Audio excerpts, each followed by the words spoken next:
अच्छा, कभी कभी ऐसा भी होता है सर कि कुछ प्रोग्राम्स में कुछ इंसिडेंट्स भी हो जाते हैं, कुछ हादसात भी हो जाते हैं। जैसे हमारा प्रोग्राम लाइव जाता है और कभी कभी कोई बंदा आगे से कॉल करके कोई ऐसी बात कह देता है जिसको काउंटर करना हमारे लिए ज़रूरी हो जाता है, हमारी मजबूरी बन जाती है।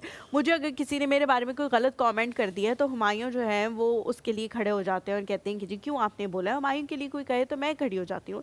लेकिन लोग जो है वो हमारे इतने अरसे के प्रोग्राम को छोड़कर और हमारे पूरे 2 घंटे के शो को छोड़कर अगर सिर्फ वही वायरल रील देख रहे हैं कि हाँ इनकी बेइज्जती हुई कैसे हुई और इन्होंने बेइज्जती का आगे से कैसे जवाब दिया, तो फिर कहीं ना कहीं तो हमारे दिमागों में मसला है ना, फिर कंटेंट पे तो कहीं मसला नहीं ये है। बात ठीक कह रही हैं। देखिए हम लोग हाईली पोलिटिसाइज सोसाइटी हैं।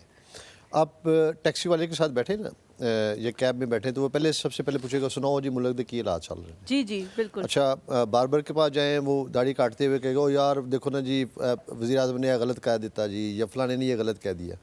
यानी लोग जो है कमेंट करना अपना हक समझते हैं और वाहियात कमेंट करना उससे ज़्यादा हक उससे ज़्यादा बड़ा हक समझते हैं। मुसीबत ये है कि ये जो कंटेंट जिस किस्म का जिस तरफ आप इशारा कर रही हैं और जिस किस्म का प्रोड्यूस हो रहा है, जिसमें लड़ाई है या जिसके अंदर फ़ाइट है या जिसके अंदर वल्गैरिटी है या जिसके अंदर फहश बातें की जाती हैं या जिसके अंदर शादियों के पैगामात दिए जाते हैं लाइव या जिसके अंदर सेल्फियाँ बनाई जाती हैं। एक प्रोग्राम है जिसमें एक साहब आते हैं वो ख़वातीन के साथ सेल्फियाँ भी बना रहे होते हैं। अच्छा, ओह गुड। अच्छा, और इस तरह का जितना भी चीज़ें जो हैं वो ऑन एयर हो रही हैं और लाइव हो रही हैं, तो ये चीज़ें कहीं ना कहीं इसकी एक्सेप्टेबिलिटी मौजूद है और मौजूद इसलिए है कि आपके मुल्क के अंदर आज भी तरबियत का फुकदान है। एजुकेटेड लोग भी ऐसी चीज़ें देख रहे होते हैं। यानी एजुकेशन नहीं है, सिर्फ तालीम वजह नहीं है, तालीम के साथ साथ तरबियत भी वजह है। चूँकि हमने अपने बच्चों को या अपने उन लोगों को या उन लोगों ने अपने बच्चों को जो है वो चीज़ें नहीं सिखाई जिसमें ये कहा जाए कि भाई अगर किसी के ऊपर कोई केले के छिलके पे फिसल के गिर जाए तो उस पर हंसा नहीं करते, उसको जाके उठाया करते हैं, उसको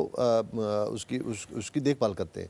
हमारे यहाँ ये चीज़ नहीं है, हम दूर खड़े हंसते रहते हैं और फिर उसके ऊपर जो है ये जानवरों में है ये काम जो है। आप देखें कि जंगल में कि अगर एक बंदर गिरेगा तो सारे बंदर तालियां बजा रहे होते हैं। तो हम शायद एक बंदरिया सोसाइटी है जिसके अंदर जो है हम वापस उसी ओल्ड एज में चले गए जो पहले हुआ करते थे टाइम्स में। अच्छा, पर अहमद साहब आपने शुरू में कहा, मैं आपकी बातें बड़े गौर से सुन रहा हूँ तो मैं उसमें से ही सवाल मेरा निकलता है। आप मुझे बताएं, आपने कहा कि तालीम का फुकदान है, हमारे पास शायद तालीम भी है, किताबें भी हैं, डिग्री भी है, लेकिन तालीम नहीं है। हमने जो पढ़ा है वो उसको हमने अब्जॉर्ब नहीं किया। लेकिन सर इस बात का जवाब मुझे इस तरह दीजिएगा, बड़ा सख्त सवाल करने लगूँ, ये आपको सवाल बड़ा, क्योंकि आप सहाफ़ी हैं, आपसे बनता है सवाल। मैं सरकार के साथ हूँ इस बात में कि सरकार जो कदगने लगा रही है सोशल मीडिया पे इन चीज़ों पे वो फिर दुरुस्त है, क्योंकि हम डंडे के लोग हैं। आप डंडा रखें, क्योंकि हम जब तक डंडा सर पे नहीं होगा हम काम नहीं करेंगे। जो फॉरेनर्स हैं आप देखें उधर भी रोड के फाइन्स हैं और बड़े बड़े हेफ्टी फाइन्स हैं, तब वो काम नहीं करते हैं।